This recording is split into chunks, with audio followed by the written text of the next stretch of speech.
evidentemente que la limitación en los presupuestos y en los manejos que se hacen como consecuencia de estar acotados en el trabajo de cada municipio, quizás es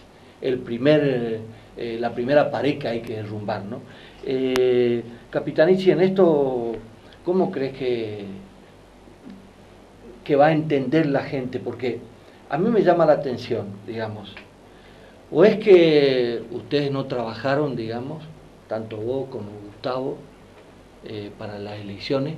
Ganaste el binomio Capitanich-Martínez, ganó por 4 puntos el eterno búnker del radicalismo que era Resistencia. Después perdieron las elecciones. En esta última elección, el Chaco fue el distrito que tuvo la mayor deserción en materia de votantes. ¿Vos crees que la gente entiende cuando se le plantea eso? ¿Crees que la gente también, el pueblo también tiene que tomar conciencia de que tiene que hacer cambios? Y cuando alguien dice para hablar cambios, acompañar, y cuando esos cambios no se dan, tener el derecho a revocatoria. Sí, pero a ver, hay una cuestión que es un dato objetivo de la realidad. Primero y principal, yo creo que las razones del resultado no tienen que ver con una cuestión de política municipal, porque no hay una referencia. Primero, acá no hay elección parcial de candidatos a concejales. Segundo, aquí no hay una discusión respecto a las políticas municipales. Acá antes eran provinciales, ahora son municipales, ahora son nacionales. Si vos me planteás resultado posible para octubre, probablemente sean similares a las PASO de ahora. O sea, yo antes de participar en este proceso he transmitido claramente mi impresión, digamos. Primero, si hay una redefinición de alianzas, ahí se pierden entre 7 a 9 puntos. Y eso ocurre, es matemático. Segundo, si tenés dispersión interna, muchas veces en forma ulterior, después de las PASO, hay fuga de votos. Tercer tema, si vos tenés un grado de conflictividad relativa desde el punto de vista político, también incide claramente en el voto. De manera que hay una explicación muy razonable en este tema. Se puede quejar de la política municipal, que pagaste en salir en tiempo informe, que recolectaste todos los días la basura, que estás trabajando en resolver los problemas de espacios verdes, recuperaste plaza, ejecutaste un plan de obra pública. O sea, en definitiva, ni comunicacionalmente se expresó eso, ni tampoco forma parte de la agenda política. Yo no me hago el distraído, ni me eludo mis responsabilidades, pero la verdad es que entiendo una sola cosa en política. Primero, en política se tiene que dar un sentido muy concreto y profundo. No hay elección sin campaña. No hay campaña sin mensaje. No hay mensaje sin entorno de alegría. Si uno analiza las campañas electorales, observamos, primero, hay elección, pero paralelamente, ¿hay una campaña? O sea, la campaña significa estrategia, significa un mensaje que exprese diferencia cualitativa entre adversarios. Y a su vez... ¿No hubo diferencia? A ver, creo que el tema es, las personalidades son diferentes, los enfoques son diferentes, pero, vamos a plantear concretamente. En el Congreso de la Nación se va a debatir una agenda que involucrará 4 temas medulares. Primer tema, medular, reforma tributaria. La reforma tributaria que impulsa Macri es una reforma que favorece a los ricos en detrimento de los pobres. Sí. Y que a su vez genera un sistema encubierto de ajuste fiscal. ¿Por qué? Porque al bajar impuestos a los ricos, baja la capacidad de financiamiento, lo cual obliga a hacer un ajuste fiscal en las jurisdicciones provinciales por menor transferencia de recursos coparticipados. ¿Qué mensaje tenemos nosotros? ¿Vamos a apoyar la reforma de Macri o vamos a plantear una oposición a la reforma de Macri? Primera definición. Esa definición no forma parte... ¿Puedo decir que los candidatos a diputados nacionales no están diciendo eso? No están diciendo y tienen que decirlo. Claro. Segundo tema, reforma previsional. Con la tan mentada ley de reparación histórica, que tomó 5 tópicos, entre los cuales mezcló la devolución del 15% con la jubilación, con el blanqueo y con otras cosas. O sea, pasó un buzón ahí de reforma para pactar. Fue un pacto teóricamente de gobernabilidad, pero en realidad un pacto de poder con absoluta sumisión al gobierno nacional. Una reparación histórica que nunca ocurrió. Ahora, la verdad es que lo que pretende el gobierno nacional es hacer jubilados de primera y de segunda. Los que se beneficiaron con la ley 25.994 y modificatorias, que pasó del 60 al 97,5% la cobertura universal del sistema previsional, van a tener un sistema de... ¿Qué van a hacer? Van a cobrar 20% menos. A ver, van a cobrar 20% menos, sí, de acuerdo a la reforma de Macri. Exactamente. Entonces, y aparte, con la reforma ya votada anteriormente, hay una proyección de un déficit provisional entre 200 a 350 mil millones de pesos. Y a su vez no hay una devolución efectiva y en forma automática de los déficits provisional de las cajas no transferidas. Muy bien. En todos los lugares se está haciendo campaña, menos en el Chaco. Bueno, entonces, vamos a plantear estos dos temas claves. Tercero, hay una notoria estrategia de... Reforma laboral. Una reforma laboral. ¿Para qué? Para copiar a Brasil. Porque vas a ver ahora... La flexibilización, claro, a lo brasileño. ¿Para qué? A ver, pero quizá la gente no entienda. ¿Qué? La lucha por la jornada laboral fue histórica en la humanidad. Ahora lo que quieren hacer es que la jornada laboral, en vez de 8 horas, sea de 12 o más. O sea, primera cuestión. Hay que preguntarle al chaqueño medio que vota Ida Ayala si está de acuerdo con esa reforma que propone Macri. Segundo tema, van a eliminar las convenciones... ¿Por qué no se diferencian los diputados, claro, del Frente Chaco? Por eso hay que plantear un mensaje y diferenciarse. Pero no hay un jefe. Bueno, por eso, yo no conduzco la campaña electoral y yo soy respetuoso. Vos no podés hacerte el distraído. Está bien, sacarte el saco y... Está bien, pero yo no... Lo mismo que Gustavo Martínez, que hace su rancho aparte. No, está bien, pero a ver, una cosa es una cosa y otra cosa es otra cosa. Sí. En el sentido siguiente, o sea, no puede haber doble comando. Las campañas tienen que tener un jefe de campaña, tienen que tener una estratega y tienen que tener un responsable. Yo, sinceramente, si juego mi candidatura, no transo en absolutamente nada, por una razón muy sencilla, porque se va la vida en lo que pienso. Para lo cual yo tengo que tener una estrategia de campaña para decir lo que pienso. Segundo, un jefe de campaña que ordene efectivamente la campaña misma en términos proselitistas. Y en tercer lugar, una estrategia de... ¿Quién es jefe de campaña? La verdad es que no conozco.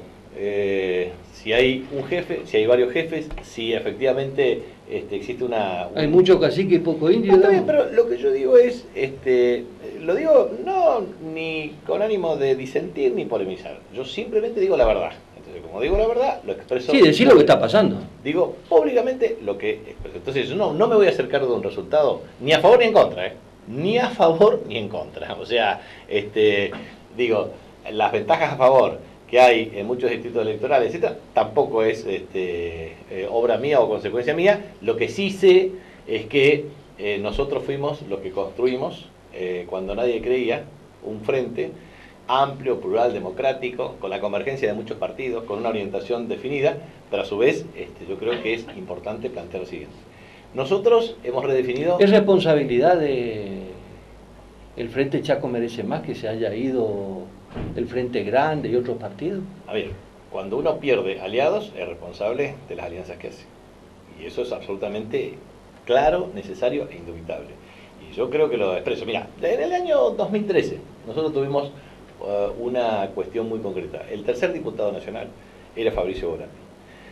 Él renunció por una decisión de grupo, no hubo ruptura del frente en el sentido de ir por una vía alternativa, pero después, cuando yo asumí como jefe de gabinete, lo incorporé como secretario de presupuesto de la jefatura de gabinete de la Nación.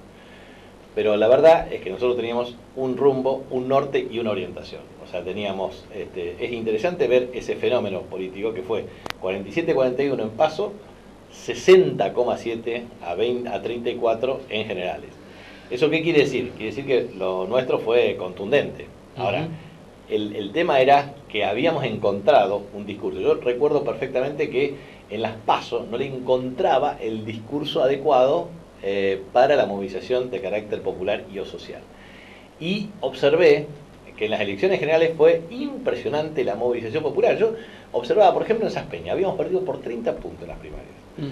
Y cuando voy a Saspeña, en la primera reunión, yo vi mucho fervor de participación popular, digamos, cuando fui al primer inicio de la recuperación de Saspeña. Nunca fue el acto tan multitudinario como el que vimos en el cierre en el año 2013. Para mí fue el acto más importante de la historia de Saspeña, en concurrencia, masividad y fervor. Y efectivamente le ganamos por 26 puntos en Saspeña. Fue una paliza electoral que fue increíble. Y en la provincia ganamos por 26 puntos. Entonces, ¿qué significa esto, digamos? Significa que es necesario entender el mensaje. ¿Cuál era el mensaje de la oposición en el año 2013? Nos decía, nosotros vamos a ir por el 82%. Pero vos también sos responsable de haberle dado la presidencia del partido a Pepo. Sí, totalmente, soy responsable y creo que tomé la decisión correcta, porque no se puede permitir doble comando en el ejercicio del poder. Pero... asumo la responsabilidad y yo soy una persona coherente con mis pensamientos. ¿Sabes sí, qué? ¿Sabes lo que pensé siempre? Que una vez que termine mi mandato, la verdad es que no iba a opinar sobre la gestión de mi sucesor por una razón muy sencilla, porque me parece una falta de respeto a mi sucesor, al pueblo de mi provincia y a mí mismo. Entonces, siempre digo, no me voy a sentar en el bar de la esquina para criticar. Simplemente creo que era necesario que asuma la presidencia del partido, que lidere la construcción de un frente político, porque él es el que tiene que gobernar. Nosotros solamente tenemos una responsabilidad, que es gobernar el territorio. Lo que quiero transmitir es un profundo respeto por la palabra y por el sentido de los actos. Quiero plantearte 3 escenarios. Me falta 5 minutos, mirá cómo se fue el tiempo, y tengo una parva de preguntas. 3 escenarios. Sí. El primero, te vas del Frente Chaco Merece Más. Frente Chaco Merece Más. A ver la cámara acá. Te vas del Frente Chaco Merece Más. El segundo escenario, salí a hacerle la interna a Pepo para ver quién es el jefe. Porque todos dicen que vos sos el jefe político, pero el poncho no aparece. Y el tercer escenario, vos sos senador suplente. Es ese. Qué feo. Sí, pero no importa. Superman puede ser también así. O como el gallego que dijo Superman con la Z. Bueno, senador suplente. ¿En cuál de estos 3 escenarios te ves? Para serte franco, yo me planteo una cuestión muy concreta. Estamos hablando del 2019. Sí. Por eso, a ver, yo hoy no tengo decidido qué hacer desde el punto de vista político. Si vos no me decís nada, yo te digo a la audiencia, hagamos un cuarto intermedio y, claro. Y como en la Cámara de Diputados, el cuarto intermedio termina cuando viene Capitanich acá otra vez y dice, bueno, uno de estos 3 escenarios listo. Bueno, me parece que pasamos a cuarto intermedio. Perfecto, listo, ningún problema. Pero queda compromiso con la audiencia de que vos cuando sepas, acá venís, No, por supuesto. A ver, yo creo que, sinceramente te digo, y te lo digo con absoluta sinceridad en todo sentido, yo me propuse... Cuando terminé el 10 de diciembre mi mandato, me propuse no volver, por varias razones. La primera es, me propuse no volver porque creo que va a ser inigualable una gestión similar por la cantidad de recursos, obras y acciones que hicimos. Yo creo que otra gestión como la que hicimos va a ser imposible. Víctor decía, pero si el pueblo me pide y no soy intendente. No, pará. Ojo. Entonces, yo digo por una cuestión segura en eso. Segundo, hay que ver 2019 cuál es el escenario, si va a una reelección de Macri o no. Si es una reelección de Macri con la relación de condena que hacen los de Cambiemos, es muy difícil gobernar.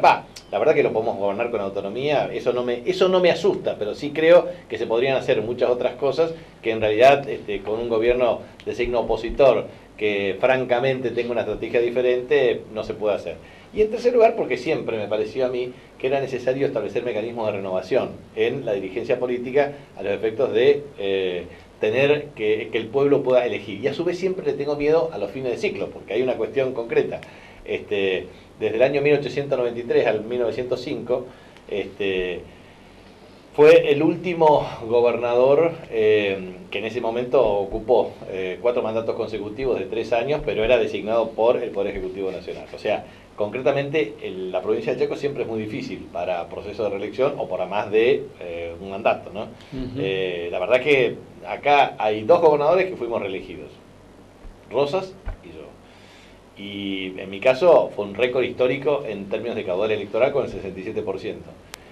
Me parece que siempre es muy difícil pensar el escenario en términos de, siempre me pregunto, ¿y el pueblo en otras condiciones te volvería a elegir? Y no sé, o sea, digo, es necesario pensar que puede haber otras variantes. Hoy, en el escenario electoral de la provincia, no hay un dirigente que tenga formación, experiencia, etcétera, para competir en igualdad de condiciones, pero siempre aparece una sorpresa. Por eso siempre me propuse pensar con mucha cautela este tema. Segundo, la eventual reelección para intendente de Resistencia puede formar parte de un escenario, pero hay que ver exactamente cuál es. En esa no te veo. No, está bien, pero puede darse también. Ser senador es una opción para competir desde el punto de vista electoral y construir un escenario nacional. Y la verdad que yo, sinceramente, a nivel nacional me veo en esta cuestión. Yo puedo plantear una construcción de centro-izquierda, de base progresista y populista, como yo lo planteo, como para representar ese espacio, pero veo también que frente a otros eventuales postulantes, tengo un problema. Yo no tengo ni logística ni plata para ser candidato. Entonces, y aparte he sido honrado. Hablando de candidato a presidente. Sí, sí, claro.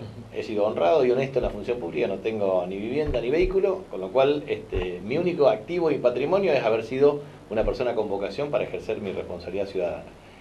La verdad que a veces esto, es muy dinámico, a veces puede ocurrir cada cosa que te pueden ocurrir, pero también quiero no ser, primero, un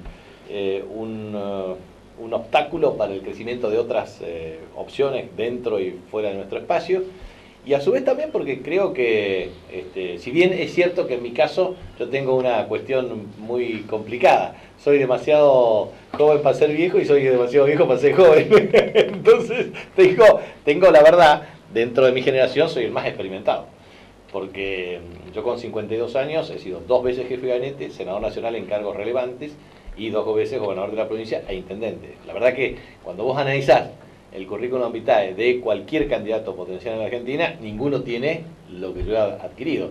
Inclusive en términos de formación en el campo de las ciencias económicas y las ciencias políticas para el ejercicio de la actividad política. ¿Quedamos así? Quedamos así. Uno de estos 3 escenarios cuando vos decidís venir acá. Bueno. Gracias. No, al contrario, muchas gracias por... Intendente, por venir. No, al contrario. Con usted, el compromiso está hecho. Con usted nos reencontramos la semana que viene. Chao.